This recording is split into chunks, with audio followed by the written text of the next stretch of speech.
Tari sufi itu menurut saya itu adalah candu. Kenapa dikatakan candu? Misalkan tari sufi itu tampil di daerah sini, Kampung Rumi ini bisa collab atau bisa menghidupkan seni budaya yang ada di Madura. Oke. Kayak gitu. Kenapa? Banyak kan seni-seni budaya di Madura itu, baik itu pencak dan semacamnya. Itu kan sangat nilai-nilainya atau mungkin kesenian yang lainnya gitu kan, nilai-nilainya sangat sakral ya gitu loh. Bagaimana Kampung Rumi ini bisa mewarnai di sana? Itu sebenarnya saya pribadi itu malunya kayak gini.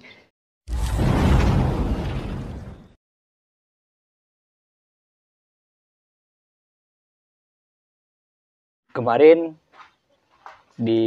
udah membahas tentang bagaimana cara perjalanannya Yayan Dianto sebagai sampai jadi seorang penari sufi dan juga teknik-tekniknya belajar tadi sufi.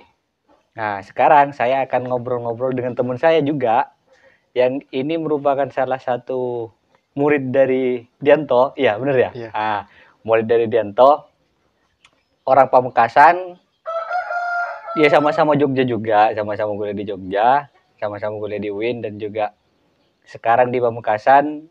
Sosok inilah yang ada di depan kalian merupakan sosok yang mendirikan Kampung Rumi atau Kampung Tari Sufi di Pamekasan. Nah, kita ingin ngobrol-ngobrol bagaimana prosesnya dan bagaimana sampai sekarang. Mungkin memperkenalkan diri langsung sambil ngalir ya, kayak kita ngobrol sambil ngalir sambil memperkenalkan diri. Ya, nama saya Elzak. Saya dari ini diralat dulu ya. Sebenarnya Kampung Rumi itu di Sampang. Oh, ya. sorry. Ya, Kampung Rumi itu di Sampang, Kecamatan Kedungdung dan Desa Kedungdung. Mula-mula bikin Kampung Rumi itu 2019 setelah saya di Jogja. Saya pulang ke Madura. Tidak tahu kenapa waktu itu saya berniat bagaimana tari sufi itu yang saya belajar di Pondok Maulana Rumi itu bisa dikenal, khususnya di Sampang, pada umumnya di Madura kayak gitu. Oh iya. Karena kenapa? Pada waktu itu sangat jarang lah, mungkin hanya segelintir orang saja yang pernah merantau ke Jogja ataupun ke kota-kota besar yang pernah melihat tari sufi kayak gitu. Makanya itu saya pribadi tertantang bagaimana bisa mengenalkan tari sufi. Selain itu tari sufi ini agar teman-teman anak muda bisa senang selawatan kayak gitu. Oke.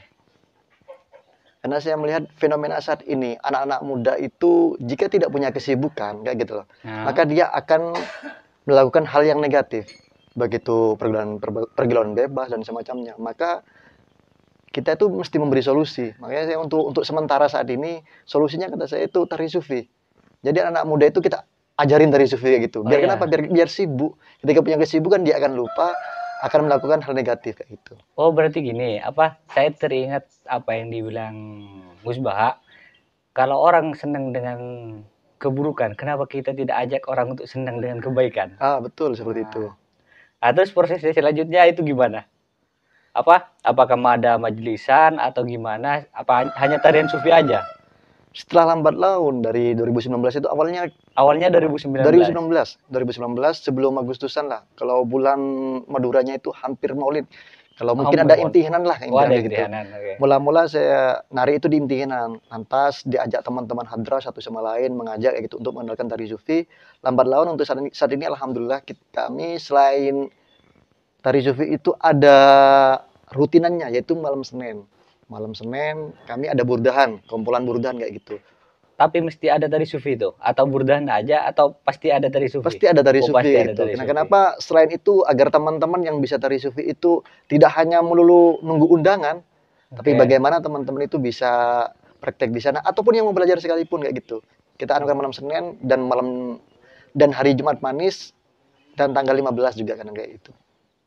Kegiatannya setiap malam Senin sekaligus kalau ada yang mau belajar setelah kegiatan sholawatan selesai seperti itu atau gimana? Apa sambil belajar sambil di sholawatan itu langsung? Enggak, kita mulai dari awalnya itu selawat burda, setelah selawat burda baru kita selawat nariyah, setelahnya baru selawat fatih, habis itu mahlul qiyam. Lantas teman-teman yang mau belajar, habis itu baru kita gitu. Oh, baru gitu. Selesai kita sholawatan, yang anak-anak yang baru mau belajar baru di situ. Kalau sudah bisa sedikit-sedikit berarti langsung dipraktikkan di burdahan, langsung kayak gitu. Nariyah atau qiyam itu. Iya, langsung kita teman-teman yang sudah belajar ataupun yang sudah tahu sedikit-sedikit loh, kita praktekkan kayak gitu. Karena kenapa? Karena sebelum naik di pentas itu kita mesti dilatih dulu untuk teman-teman kayak gitu. Agar pertama mental, kedua sejauh mana sih fasihnya kayak gitu. Karena kan tidak mungkin teman-teman belum tahu apa-apa langsung kita praktekkan kayak gitu langsung loh. praktekkan, Iya. oke. Sejauh ini udah berapa penari di Sampang? Oh, tadi saya yang Pamekasan ya? Iya. Oh, sorry. Di Sampang itu udah beberapa penari, dan saya lihat Kampung Rumi itu udah mungkin di Madura udah tidak asing lagi. Anggap 50% orang kalau semua melihat tarian Sufi, mungkin tarian Darwis yang dipelopori oleh Maulana Rumi, itu mungkin kayaknya kalau semua ke Sampang itu tidak asing lagi. Nah, itu kira-kira udah beberapa penari di Sampang. Kalau untuk yang belajar itu banyak, Mas. Tapi untuk yang sudah istiqomah kayak gitu loh. Alhamdulillah kurang lebih 10 yang sudah siap kita lepas kayak gitu. Oh, yang siap menari di mana saja. Di mana saja dan kapan saja Kapan kayak saja. gitu. Iya.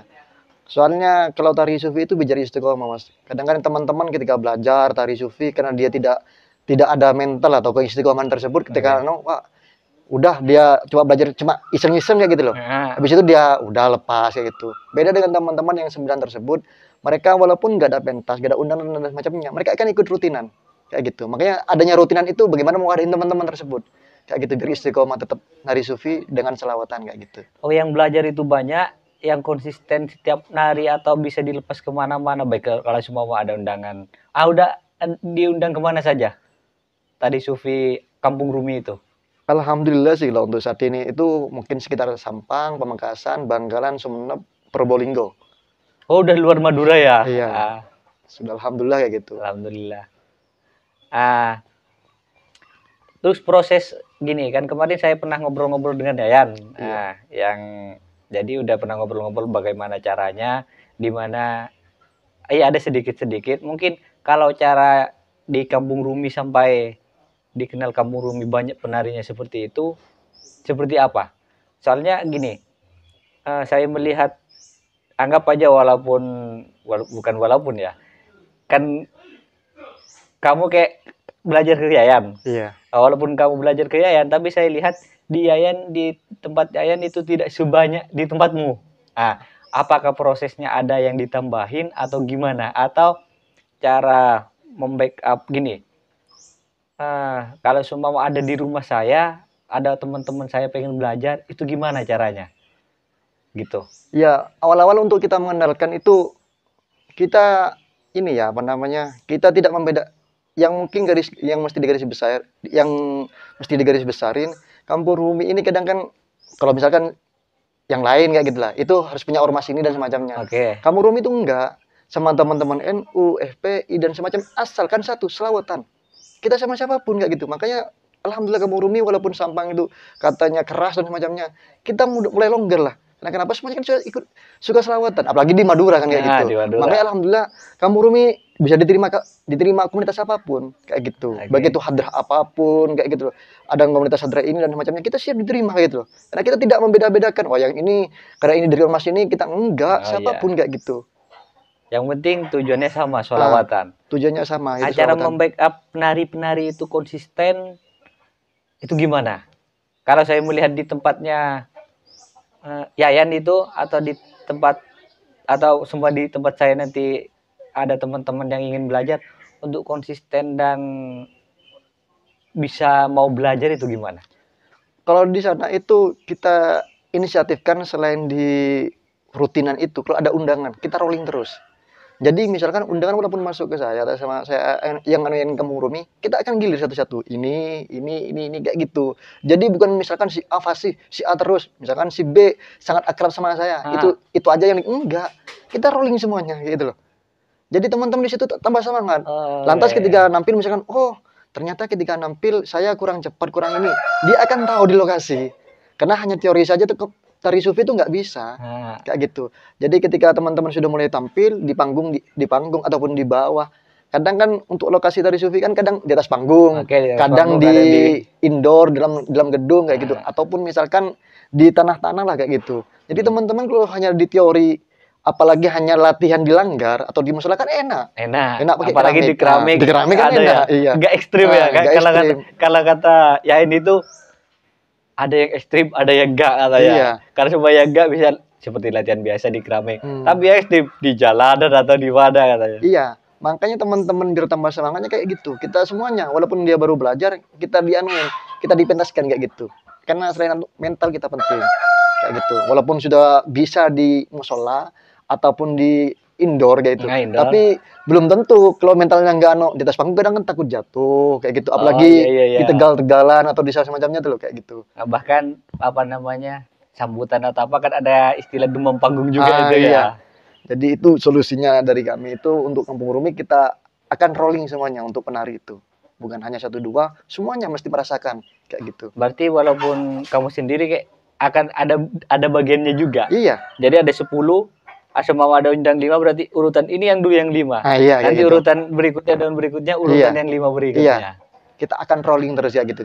Kenapa? Untuk memompa semangat teman-teman kayak gitu. Oke. Nah, terus apa?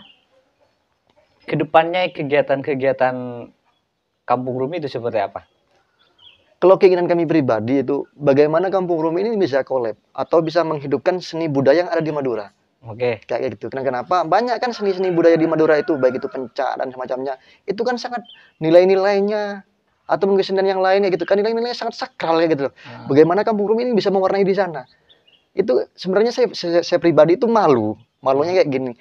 Ini kan tari sufi ini walaupun katakanlah itu langsung nyambungnya Gusti Allah lah kayak gitu kan, nyambungnya Gusti Allah. Tapi ini kan sebuah kesenian lah dalam konteks kesenian ya kayak gitu loh. Saya itu malu bagaimana kesenian di Madura sendiri saya tidak angkat. Malah malah kesenian dari luar negeri. Dari Turki ya, di Timur Tengah lah kayak gitu yang saya angkat kayak gitu loh. Lah ini mungkin ke depannya kami akan sering collab dengan dengan kesenian yang ada di Madura, khususnya di Sampang, agar kenapa? Agar anak-anak muda itu bisa tertarik kembali dengan kesenian kita. Biar kita tidak hilang identitas kita sebagai warga Nusantara, sebagai bangsa Indonesia. Oh, jadi gitu. Apa kedepannya bagaimana tadi Sufi itu bisa berkolaborasi dengan seumpama kalau di sini kan ada tari Wang Cangkal atau dan sejenisnya tari-tarian lokal yang ada di Madura itu ya. Iya. Karena sangat disayangkan kalau tari-tari tradisional khususnya yang ada di Madura itu sangat punah lah karena nggak ada regenerasi. Makanya ini jadi PR saya pribadi dan teman-teman semuanya gitu. Makanya saya teman-teman mengajak ketika saya kumpul-kumpul sama pemuda-pemuda di Sampang, ayo ini kesenian di Madura ini jadi tanggung jawab kita bareng-bareng gitu loh. Bukan hanya Kampung Rumi, semua komunitas, semua golongan ataupun gus-gus semuanya itu punya tanggung jawab kayak gitu. Oke. Terus apa namanya?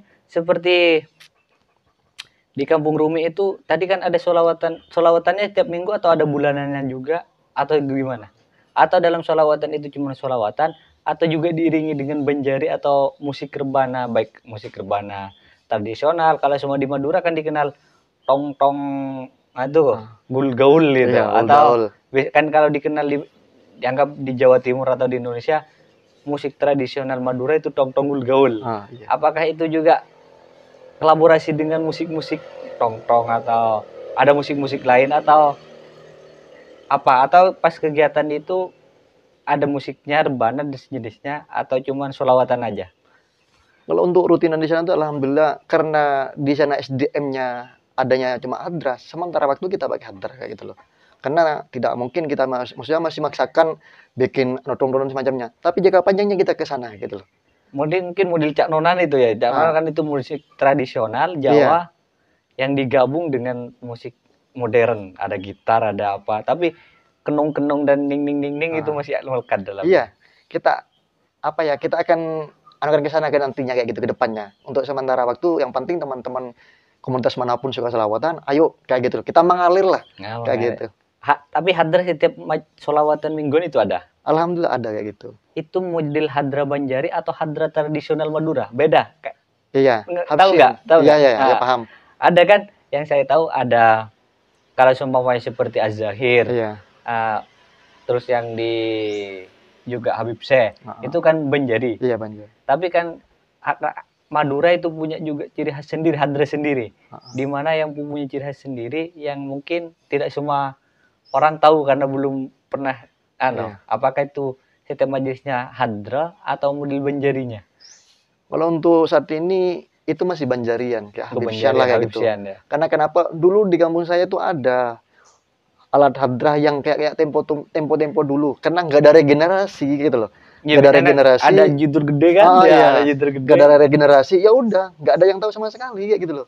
Makanya ya harapannya saya lah dan teman-teman nanti bagaimana itu bisa mengeksistensikan kayak gitu loh. Mengeksistensikan lagi musik-musik dan alat-alat tradisional di lokal kita gitu loh. Tapi itu Apalagi kan keren kan. kesenian-kesenian kayak gitu. Kalau seumpama apa namanya? Hadra Madura kolaborasi dengan ada Banjari sama ada Hadra Madura dan ada tari sufi dan juga ada tari-tari lokal. Itu kan keren gabungan dari beberapa apa namanya? Beberapa tradisi atau beberapa kebudayaan. Lah, harapannya ya, nanti kita akan ke situ ya gitu dan kita akan bikin pentas besar-besaran untuk memperingati seni kita tuh loh. Maksudnya ayolah kita harus berkolaborasi. Kita nggak bisa cuma satu orang ataupun satu komunitas yang keinginannya kekeh kayak gini tanpa dukungan yang lain kayak gitu loh. Makanya ayo kita gotong royong bagaimana mengembalikan lagi kejayaan kesenian kita kayak gitu. Khususnya seni-seni tradisional yang ada di Madura, pada khususnya lagi di Sampang kayak gitu. Selain di Sampang, ngajarin tari sufi juga nggak di luar? Cuma di Mekasan, di Bangkalan, atau di Sumeneb, atau di mana? Kalau untuk kemarin-kemarinnya itu pernah ngajar di Sumeneb juga ada sebagian, pas di Pamekasan juga. Pas di sebelumnya lagi, sebelum balik ke sini, sebelum mendirikan Kemurumi di sini, pernah ngajar di pondok di Bantul, Sewan Bantul. Nurul Iman. Nurul Iman. Alhamdulillah sekarang di Nurul Iman itu sekitar 10 lebih. Penari. Iya, dan itu pun umurnya antara 5 sampai 10. Maksimal 15. Masih kecil-kecil semua. Masih muda-muda ya? Iya. Dan di Kemurumi sekalipun saat ini itu ada penari sufi namanya Ning Sifa, itu cewek umur 5 tahun. Ning Sifa di Kemurumi? Di Kemurumi. Itu udah tampil, anggap aja kalau ada majlisan atau apa di daerah Sampang dan sekitarnya. Kalau mungkin kalau untuk luar Sampang kan masih terlalu kecil. Tapi untuk daerah Sampang dan sekitarnya apakah udah mulai ditampilin atau baru di majelisnya aja? Alhamdulillah, untuk yang minggu-minggu kemarin kan pernah ada acara di pendopo Kabupaten Sampang. Itu Ning Sifa itu salah satunya yang mengisi dari Kampung Rumi kayak gitu. Dari tari sufi kan diminta untuk mengisi acara seni budaya juga kayak gitu. Alhamdulillah Ning Sifa itu juga ikut. Itu di pendopo Kabupaten Sampang. Kayak gitu.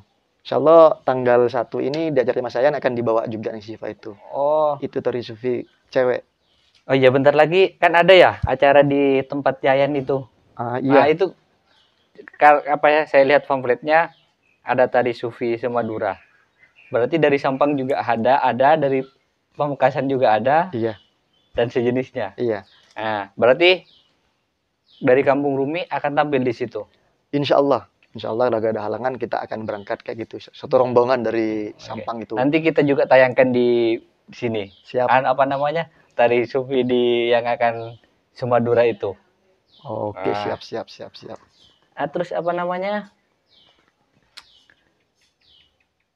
Apa ya? Proses belajarnya untuk yang cara ngajaknya itu kayak gimana? Gini, kan anggap aja cara ngajak untuk nari kan agak susah-susah gampang gitu. Cara proses ngajaknya untuk nari itu gimana? Sambil minum ya? Iya. Kalau saya sih sebenarnya untuk ngajak tari itu gampang, yang istiqomahnya yang sulit. Karena kayak gini, tari sufi itu menurut saya itu adalah candu. Kenapa dikatakan candu? Misalkan tari sufi itu tampil di daerah sini ya. Iya. Tahun depan dia akan ngundang lagi. Terus akan ngundang lagi dan lama-kelamaan orang di sekitar tuh akan, "Loh, kamu kok bisa seperti itu?" Oh, gampang ini belajar kayak gini, asalkan sampai mau belajar ataupun masyarakat sini mau belajar, kita siap kayak gitu loh. Lah, cara mengajaknya seperti itu. Makanya kenapa Kampung Rumi itu di Sampang itu sangat pesat kayak gitu. Karena kita setiap undangan itu pasti ada yang mau belajar. Karena mereka penasaran kok bisa, apa ini ada mantranya dan semacamnya gitu loh. Padahal kita enggak. Siapapun yang suka selawatan pasti bisa, kata saya kan kayak gitu. Alhamdulillah kayak gitu. Tambah banyak kayak gitu. Malah alhamdulillah untuk saat ini tuh masih sebagian masuk pondok, sebagian masuk kampus, sebagian kayak gitu. Nah, berarti di waktu apa? Di kemudian hari mungkin bisa dong ngajari orang rumah dan sekitarnya untuk nari. Siap, asalkan di sana siap, teman-teman belajar, kita walaupun jauh kita siap untuk mengajari kayak Walaupun gitu. siapa namanya, walaupun anggap aja, oh ini loh biar ada di Kampung Rumi banyak penari di sana. Kalau semua kalian mau pengen belajar dan sejenisnya. Wah. Siap kayak gitu. Oh ya kita kan ada anu ya, ada rencana bikin kumpul-kumpulan Semadura. Iya, Iya. mari tinggal kapan kita laksanakan di teman-teman ya di ajang silaturahim Nah, aja kan ajang kayak gitu. silaturahim. Biar kita tidak putus komunikasi itu sama lain dan kita saling support lah. Ah. Asalkan selama kebaikan, ayo bismillah kayak gitu. Mungkin apa lagi? Apa? Kendala-kendalanya, kendala-kendala dalam membangun Kampung Rumi atau selama inilah kendala-kendala dari awal sampai akhir.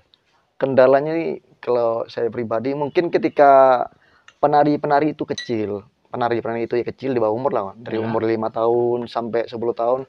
Kadang orang tuanya yang dia memang nggak paham tentang tari sufi. Kayak gitu. Kadang nggak apa, dulu itu awalnya di kampung saya pribadi, di kampung Banmote itu banyak yang belajar.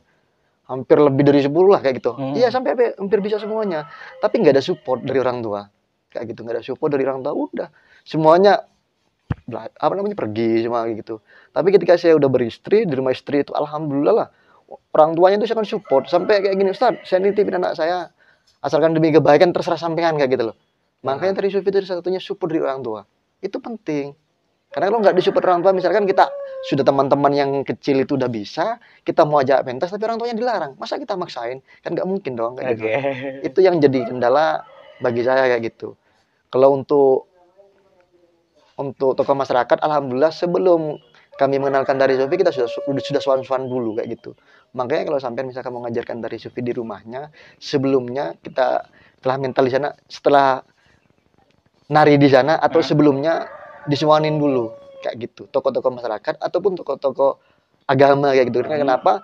Karena kalau orang yang nggak paham kan ini dianggap aliran sesat kayak gitu. Karena ini kan masih baru kayak gitu loh. Iya kalau dijawab, ini udah seni Kalau ataupun Jawa ini udah zikir lah kayak gitu kan ya. kayak gitu. Nggak asing, kalau di sini kan masih baru. Apalagi saya pernah ke kampung-kampung itu. Mas, sampean itu pakai mesin apa gimana, Mas? Kok bisa tari sufi kayak gitu, Mas? Kayak gitu Tidak loh. pusing ya. Iya, kok nggak pusing dan semacamnya kan kayak gitu. Jadi untuk kendala mungkin dari orang tuanya anak didik tersebut kayak gitu. Yang jadi kendala. Kalau yang lain alhamdulillah lah untuk bisa diatasi lah kayak gitu. Oke. Mungkin sampai di sini ya. Nanti kita ngobrol-ngobrol lagi. Siap. Masalah dan sejenisnya lah. Kita ngobrol-ngobrol lagi dan sekarang awal bulan Maulid. Marhaban ya Maulid Nabi dan marhaban ya Kanjeng Guste. Bye.